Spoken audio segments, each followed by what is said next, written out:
Cooler, the drink of togetherness.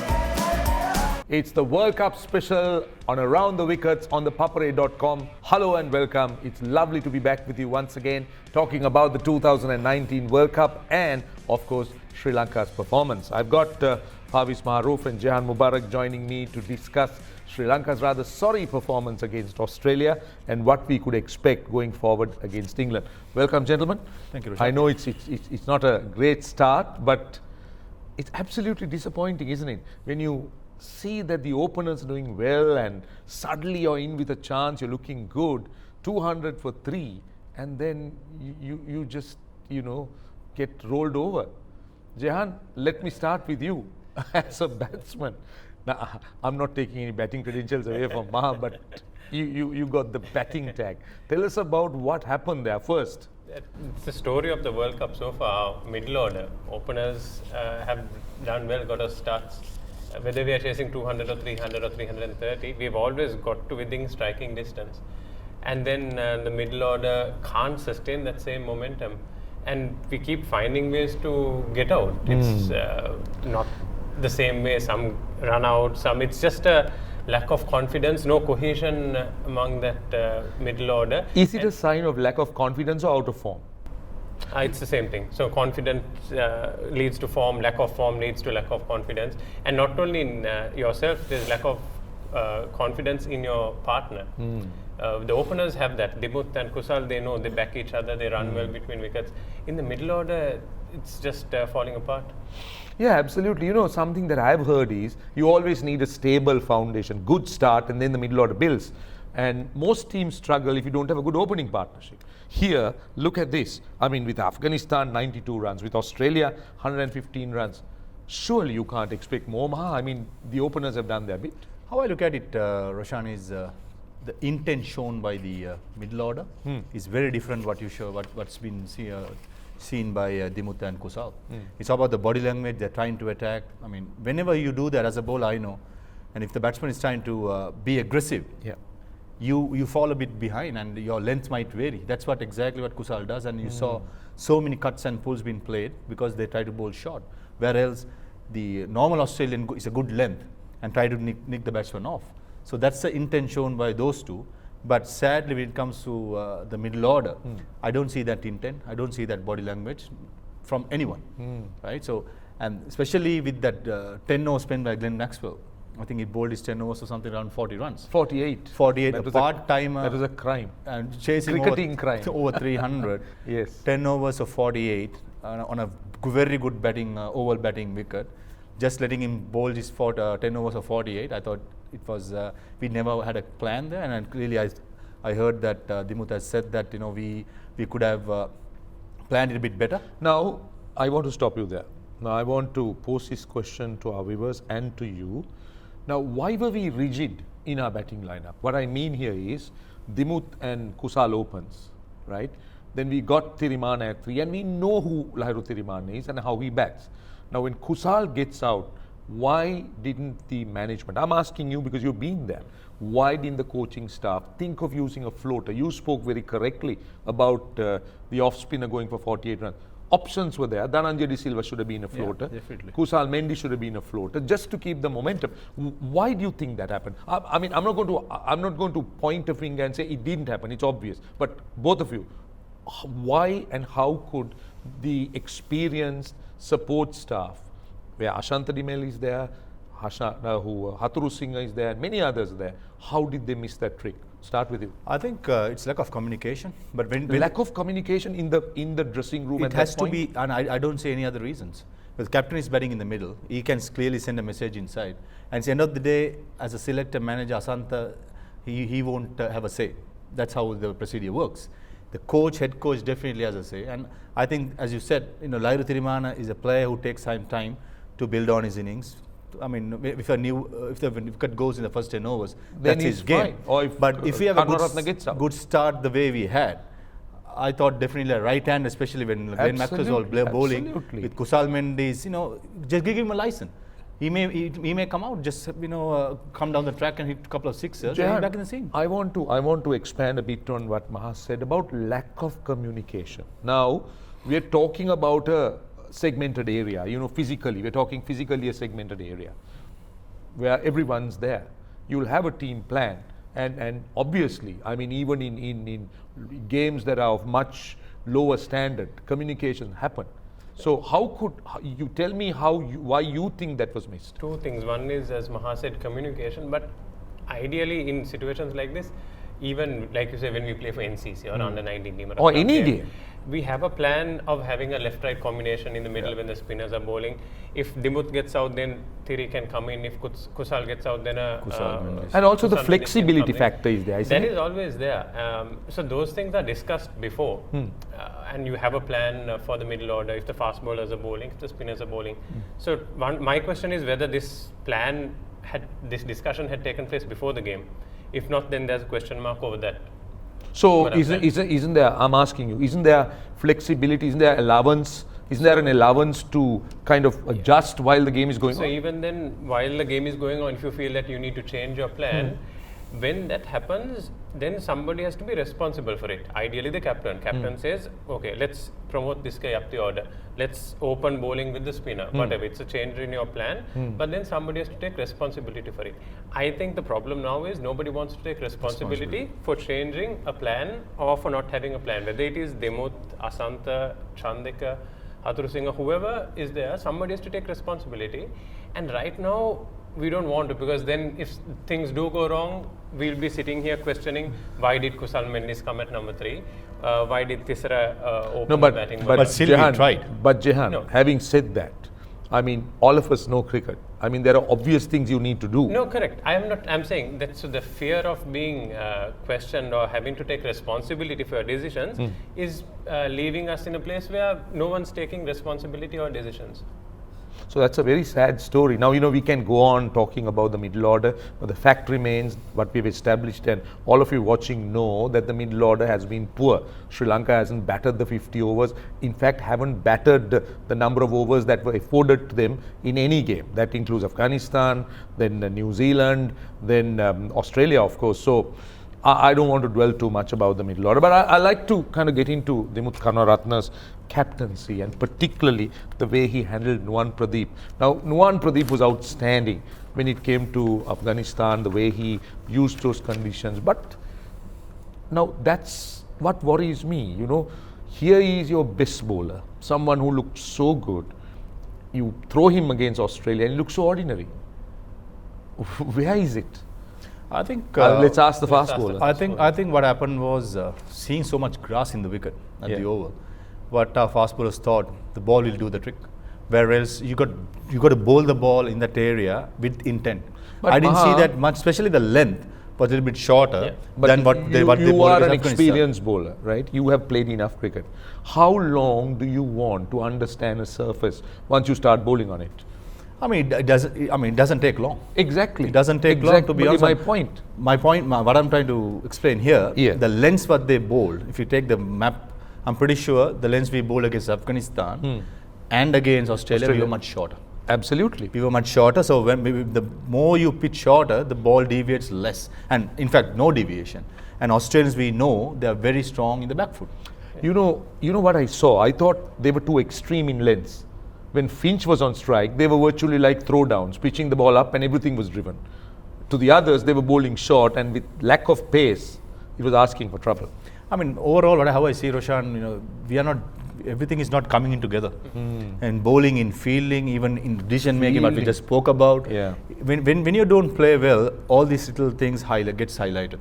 So it's very sad situation. We keep saying it, and the improvement what we see is very minimum. That's what honestly disappoints me a big time. Fairness, the only improvement we could talk of is the opening combination, and I really don't know whether we can talk of anything else. There have been glimpses of hope when it came to the bowling, but in terms of batting, I think less we speak about it is better.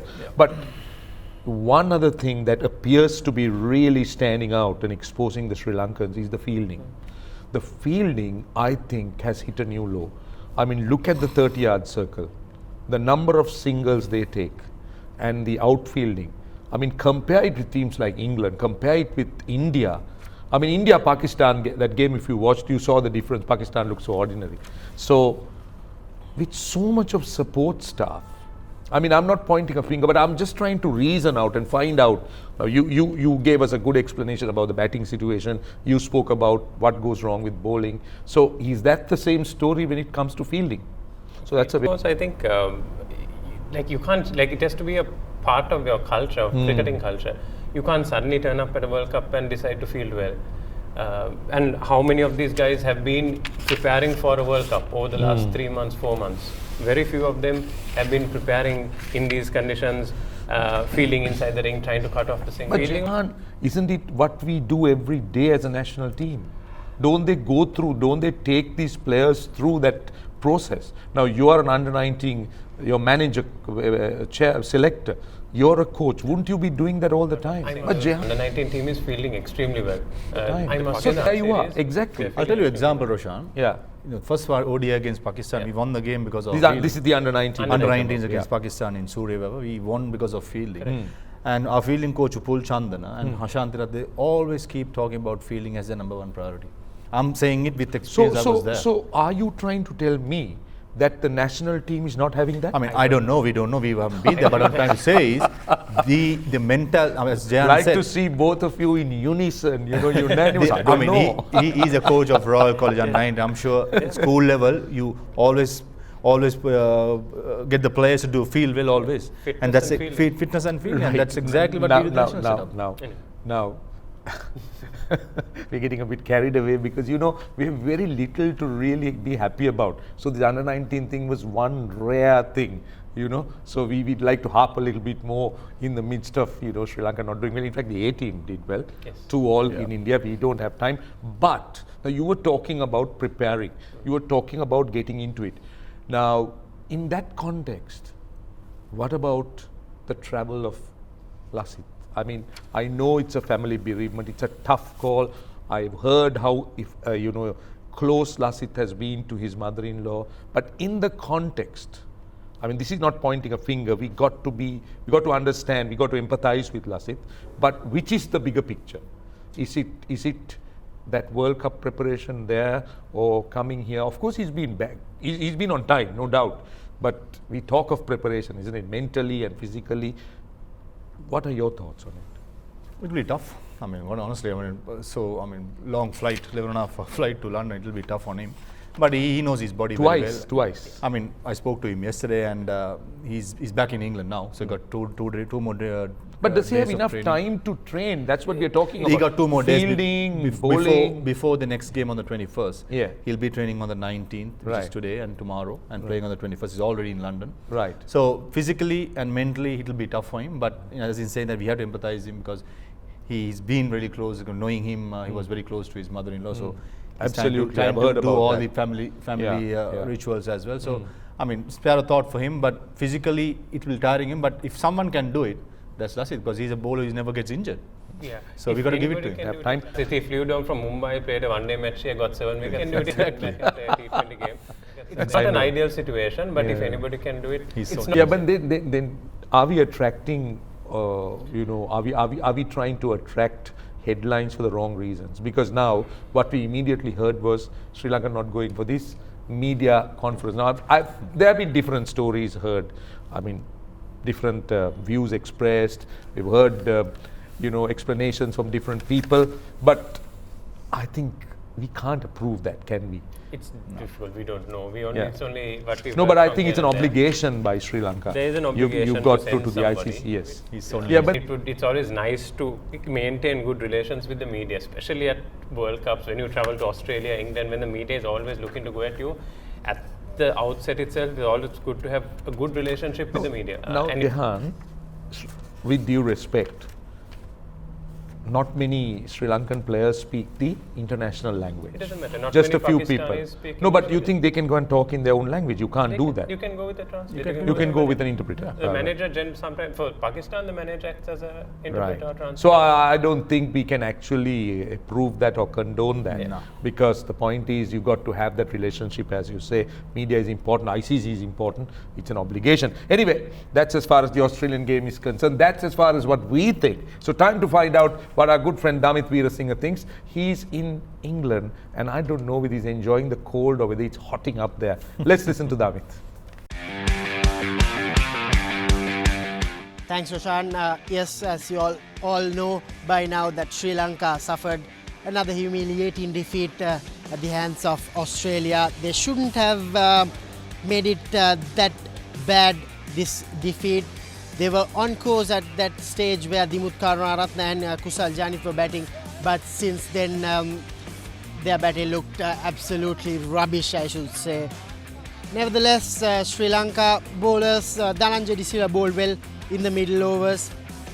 What's concerning is he has turned himself into a bowler than a batsman. He started off his career as a batsman, but now he's playing largely as a bowler. He came in at number 8. Can you believe it? Dhananjay De Silva, who started off as a prolific batsman in 2016 during that same Test series where Sri Lanka beat Australia, but now he's turned in as a bowler.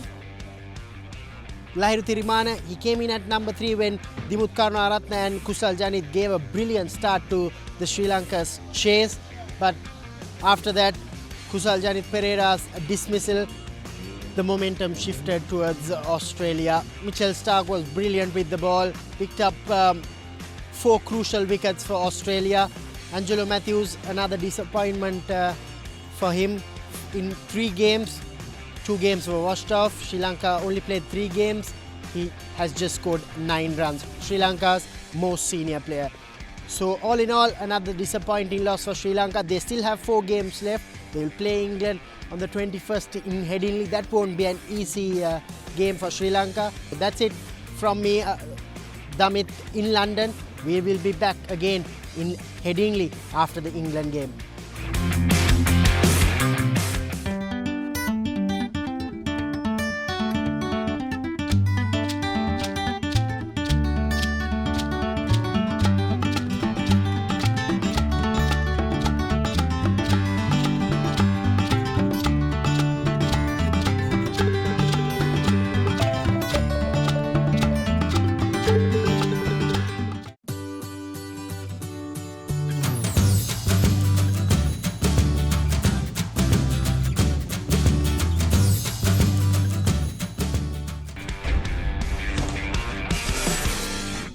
Welcome back. Now we're going to focus our attention on England, and we are playing at Headingley, Leeds, and thankfully it's towards end of June.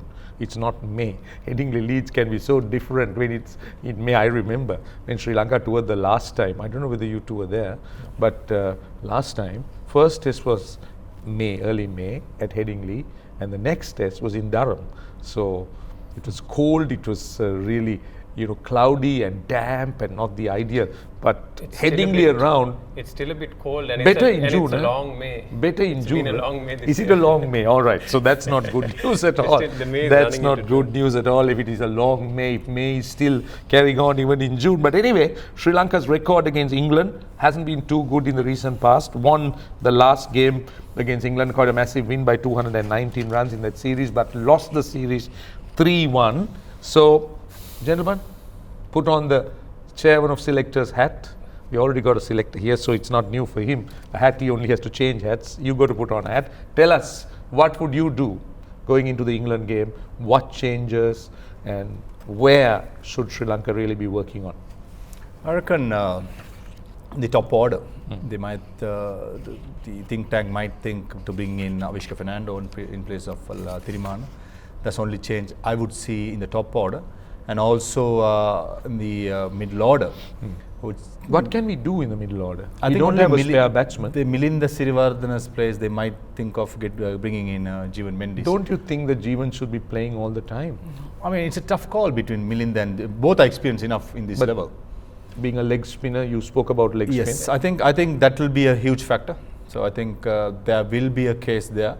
So those are the two little changes that I can think of. So the seam attack will be the same, even if Lakmal's fit? I mean, definitely Lakmal is still fit, but as you said, if it's cold and if they think that it's going to be helpful for seamers, depend on how fit is Nuwan Pradeep is going to be.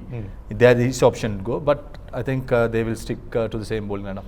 So Jehan, this means that Van der Sey is going to be a passenger. He can surely not play at Leeds, knowing the pitches. Unlikely. Very unlikely. Yep. So where can he play? But before we ask that, Do you agree with Maha, or do you have your own possible. view? They might look to change the top. Those two changes. Those are the only Obvious possible, changes. obvious choices. And maybe to shuffle the batting order a little bit. Maybe send Kusal Mendis higher up the order. So where to would Dylan Avishka bat Dhananjay. then? Where would Avishka bat if he comes in? Because he has to Probably bat in at the number top 3. I wouldn't change the opening partnership for sure. So then but probably if at you number want 3. Kusal to go up, how far up can he go? Because he's already 3 and 4 4. Kusal. So where Or would maybe Avishka 4, Four, Avishka right. 4, Kusal 3. Right. Just swap. More about Kusal. We need Kusal and Angelo in form. If we are to progress through this World Cup, we need them to come into form. And whatever we can do, either drop them further down the order or give, That's not going to give help. Kusal a license or Yeah. send him further up the order. See, actually, I'd like to discuss about Angelo's batting form, but we are struggling with time because I thought that the bowlers certainly seem to have altered their length, when Angelo comes in. And to me, Angelo appears to be wanting to hit himself out of trouble rather than really play that Angelo Matthews innings. Do you think it's a fair assessment? I think it's a confidence factor. Knowing Angie, I mean, he's someone that once he gets going, he settles down and he knows his game. But so far, he hasn't been getting those starts. I mean, it's a matter of time. He spends a quality half an hour in the middle. Exactly. Quality half an hour in the middle, and he can finish off innings for us. Yeah. This is not the first time that bowlers have tried to bowl short to him. Throughout his career, they have tried that. And he has always found a way of countering it. So right now, he's struggling to find a way. But he's good enough to do it. Yeah, I'm hoping so because he's Sri Lanka's best batter and the most experienced player. But I'm a little bit apprehensive when I focus my attention on England, and particularly England versus Afghanistan. I mean, man, what about Rashid Khan? Everyone spoke so highly about Rashid Khan, I included. I'm sure you did. He had so much of tricks up his sleeve. IPL, he was a winner. But what happened to him? He was taken to the cleaners.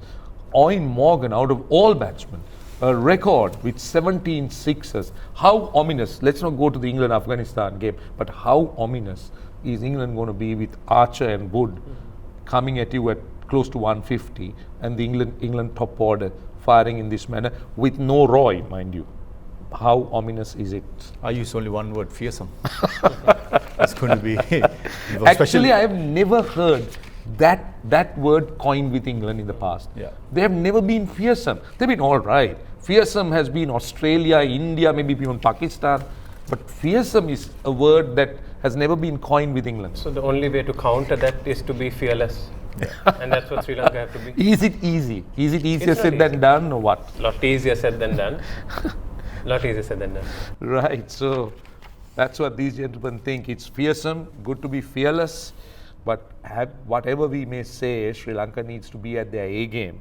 Just to bring you up to date with the encounters so far, it's 35-36 in favour of England overall in ODI cricket, and in World Cups, it's 4-10 in favour of England. So, last meeting when the two teams played, it was 3-1 when Sri Lanka lost to England in 2018. Right, we're almost at the end of the show. Just to remind you that the ThePapare.com, I should say, is a special hub for has a special hub for the 2019 World Cup. It is www.thepapare.com/CWC19. Now you can visit that for exclusive and quality content, and of course the World Cup coverage. I also want to remind you that ThePapare.com is the only digital clip rights licensee for ICC in Sri Lanka. So it's very important that you get connected to ThePapare.com.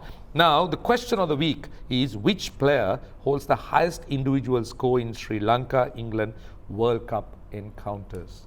What do you think? Don't give the answer, but do you know? 2011, isn't it? Right, we won't go He's too giving far. you So a you hint think there, 2011, yeah? All right. Yeah, okay. That's for you. As far as last week's question, which player scored a century in the group stage fixture between Sri Lanka and Australia in the World Cup in 2003? What was the answer? Ponting. Ponting. Ricky, you were there in 2003. I missed you when I Centurion. introduced you once Yeah. in one of the programs. So 2003, Ricky Ponting. And the winner is Kamesh Fernando. Now, I also want to tell you that, to keep up with more regional sports content, you can subscribe to the channel and hit the bell icon down below so that you will get notifications every time there is a new video from ThePapare.com. So that's the story on the World Cup special on Around the Wickets on ThePapare.com. We hope certainly that when we come back the next time, which will be after the England game, Sri Lanka England, we'll be on a much happier note, and we'll have more positive things to discuss. Thank you for being in our company. Until we see you again, it's goodbye.